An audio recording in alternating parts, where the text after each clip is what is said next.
I'm a mom. I'm a mom. I'm a mom. I'm a mom. I am a mom. And I'm not. The reason I'm here is because of my daughter. She was super excited about this. She's seen the show a bunch. She is 13, and I also have a 17-year-old son who's about to go to college next year. I have 2 kids. My son used to watch Jubilee, then my daughter. Then they got me into watching a lot of Jubilee videos. Honestly, I don't know what this is really. I don't use social media, but my grandson, Bobby Joe, watches this show, and I guess he's the reason I'm here. You know, he reached out to them. And I feel a little suspicious about Sue, with her voice. we came all the way from Tennessee. I'm a country girl, so this is out of my comfort zone, but you know what they say in life, you always need to be doing something that makes you a little uncomfortable. Sue, she was expelling too much. And I started thinking, she's a little over the top. Hi, my name is Sarasota. I am actually just a normal girl that pretends to be an old lady online a lot. Who is your daughter? Her name is Crystal. So my son got your daughter pregnant. Yes. I was just embodying the people in my family that smoke heavily, or just like people in my area, the mountain area of Tennessee. What are the funniest or sweetest memories with your kids? My fondest, sweetest memory was when my daughter was in elementary school. You know, that's when she was on the right path in life, and she's been spending, sorry, it makes me a little emotional. She spent a lot of time in prison growing up, and I was a little suspicious, but then she cried, so it threw me off. She had a lot of stories, and she was emotional. and she's in a rough shape, you know, so. Yeah, well, her crying was legit. I felt so sad for her. I just hope that she sees this and turns her life around or something. Like, I hope that she sees us traveling the world and it inspires her to do better. I'm just shook. I don't know what to think at this point. Right at the first blush, what you crying about? I was very anxious and I almost started laughing, so I just played it off with some crying. The thing is I never know what's gonna happen or what's gonna come out of Sue's mouth, so I just try to roll with the punches. You related to Cecil? I ain't related to him, but I've slept with him once or twice. You slept with him once or twice? Yeah, and he's a good lad. Good old time riding out behind here. Oh, yeah. Yeah, Sue, thank you for sharing. Yeah. I worked really hard when I had my son. I went back to school, got my bachelor's, got my master's, and my sweetest memories are just being able to take them on different trips. Yeah. We travel quite a bit with our kids, and it really does open up their world. Well, my kids are grown. My oldest is 38 and my youngest is 31. But when they were growing up, we always used to go to Disneyland, Knott's Berry Farm. I miss those days in their teenage years. It's gonna be a one-liner, like how's school? Fine. I'm living that right What now, did you yeah. do at school? Yeah. Nothing. I have a question for those of us who have older kids. What would be like one piece of advice that you'd give to someone who's still got a couple teenagers at home? Never give up on them. Oh, I love that, Sue. Never. No. Well, also talk to the teenagers. You gotta connect with them in a way that matches what they're into. If it's a TikTok, do a silly TikTok with them. Because it goes by fast, all of it. Yes. Yeah, It all goes by fast, and it's not even a cliche. It does, and I wanted to also mention, you know, my daughter Crystal's 35 now, but she had Bobby Joe back when she was only 18. I never did give her the birds and the bees talk. I kind of always just avoided that topic. As a single mama, you know, I just didn't want to go there. I don't know, I was stretched thin, 2 jobs, working hard. I have so much admiration for single moms. Oh my goodness. It takes a lot to parent. School drop-offs, time management, having a job. It seems Herculean, so I really admire that in people. Well, I have a secret for you guys. You're all single moms because men don't do half the work, and let's be clear. That's, you know, their brains don't I work. hate to say it. I mean, I love my Right. husband, but Yeah. you know, all roads point back to mom. Yeah. Right. I don't care if you're a Mr. Mom, but it's still mom is the one that prevails. We're the nurturer, we're the caretaker, we're the driver, we're the cook. We're everything all in one. I don't know if all that resonates. I think my husband, we have a really nice way of sharing responsibilities without saying, now you do this, now you do this. We pick up where the other one left off pretty kind of organically. Well, right now, I'm like listening to Shannon, and I'm not sure if she's overselling it as a mom. Who handled the discipline? My leather belt. I Did mean, you say hell, my leather belt? Yeah. It's very much something that Sue's generation did. Like, kids got whoopings with a belt. I try to have some things in my content that cause a conversation. Nobody wants to spank their kids anymore. And I don't think we should beat them or nothing, but damn. The belt thing, I don't know, I think that's a little antiquated. I was never a strict mom. I was a cool mom, actually. I disciplined them with words. My kids are very disciplined. I don't have to do much. I just explain. Then they'll pick the right road. Yeah, we kind of have a saying in our house, you climb the ladder with trust. It takes a lot of time to establish trust. And if you screw up, you start from scratch. Yeah, I remember my daughter, I made her give me her phone. And let me tell you, she became the nicest little helper around the house.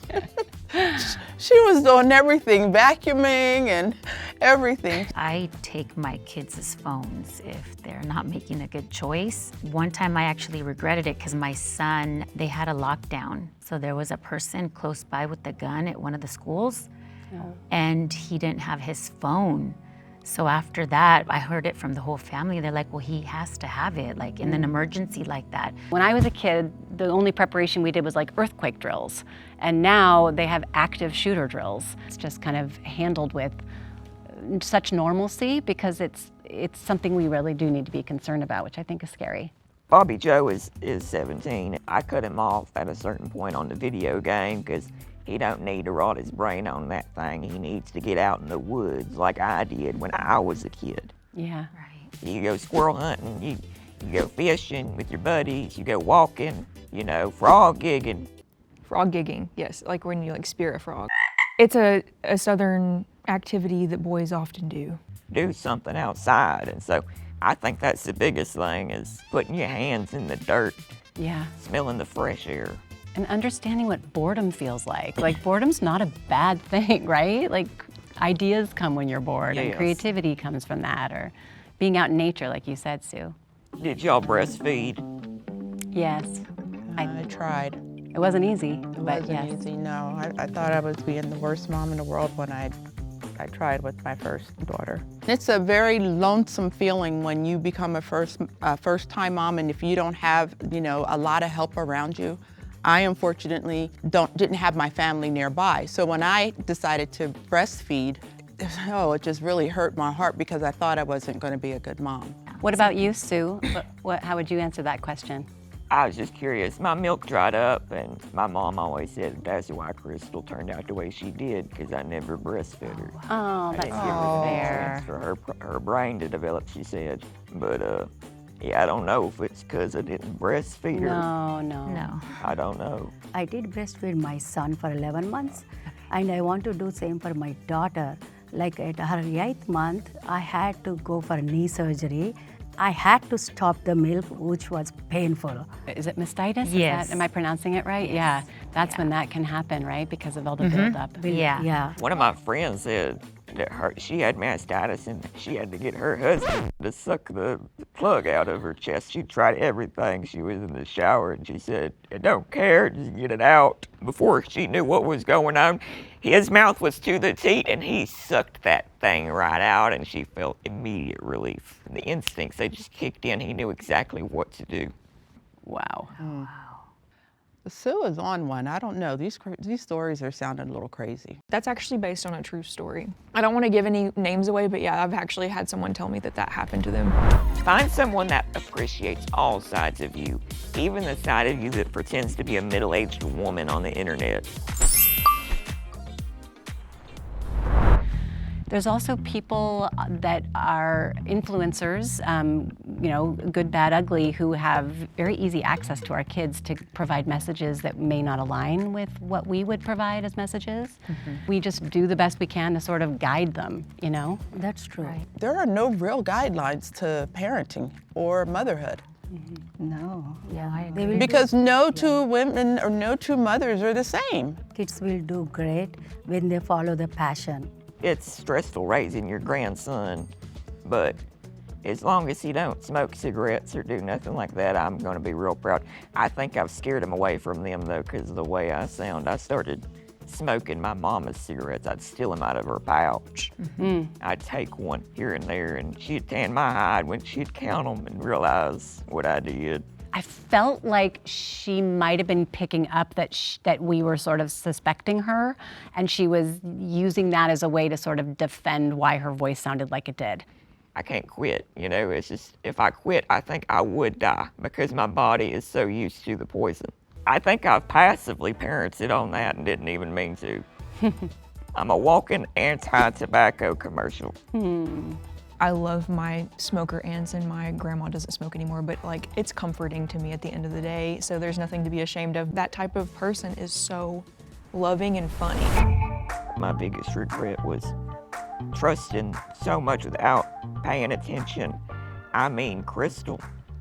The one time that I'm really ashamed of myself for not catching on to her behaviors, I came home from the Waffle House and I saw her on the ground, not a stitch of clothing on, 2 empty cans of air duster. So you can imagine what happened there. She's done every drug in the book. I don't know what all I can say for community guidelines. But Everything. okay, she's done meth, she huffs canned air, she huffs gasoline, she's done acid, mushrooms, you name it, honey. She does it. A lot of people in my family abuse substances, so I think that this is my way of making it, of processing it, and also like turning the sad things like into art, which I think is what art is. Like it's really strong emotions that are somehow alchemized into a different medium, and so that's my inspiration. That's my biggest regret, is not asking more questions and being more nosy. I should have been nosy. I just didn't want to be judgmental like my mother was on me. I thought that she added more details and kept adding a little more. And so, like, I still wasn't sure if it was Sue or Dawnne. So how did you guys deal with like sleepovers? I'll be honest, I didn't feel like babysitting other people's kids. So I said no. I never thought of it that way. Oh, Crystal grew up with her cousins, you know, so it was family. And then Bobby Joe, it's a small town where we're from. You know, everybody knows everybody. And I know the ones I wouldn't want them to go with, and I know the ones that it's okay. And, you know, I'd rather them come to my house than him go around someone else's house and fool around and do some stuff I don't want him to do. Yeah. Okay. I'm with Sue on that one. I'd let their friends come over and I'd babysit. But yeah, I didn't want them going over to their friends' houses. Yeah, the sleepovers would be at my house. You just never know. People are just batshit crazy nowadays. I know, and for me, what's the point of the sleepover? Yeah. Just so you can wake up and have breakfast? You're kids. All you're going to do is eat cereal in the morning. What is the big deal with the sleepover? You're going to talk and have stories and talk about your life crises? Yeah. Bobby Joe and his buddies, they'd have friends and they'd be farting on each other and just being boys, you know. Sometimes kids just need to be kids and just wrestle. Yeah, I agree, Sue. I mean, I have some really fond memories when I was a kid of having sleepovers. I loved sleepovers, and part of me thinks that that's part of growing up. It's a taste of rebellion, but it's not so much they're gonna get themselves in too much trouble. Right, it's like safe rebellion, kind of. I have a question. How old was Bobby Joe when she went to prison? It was right after he was born. Oh, right after he was born. Yeah. And I he's think 17? Yes, he's 17. I believe he was just a little bit over 3 months at the time, and it was very stressful for me to take on a new baby like that. I'm starting to get a little suspicious of Sue. Earlier, she had said that she was fearful that the fact that she hadn't nursed her own daughter was the reason that her daughter got into trouble later in life. And then her grandson was also not able to breastfeed, right? Because his mom was taken away. And so I was like, well, why didn't you mention that concern? Shannon's too sharp. I can't believe she caught on to that.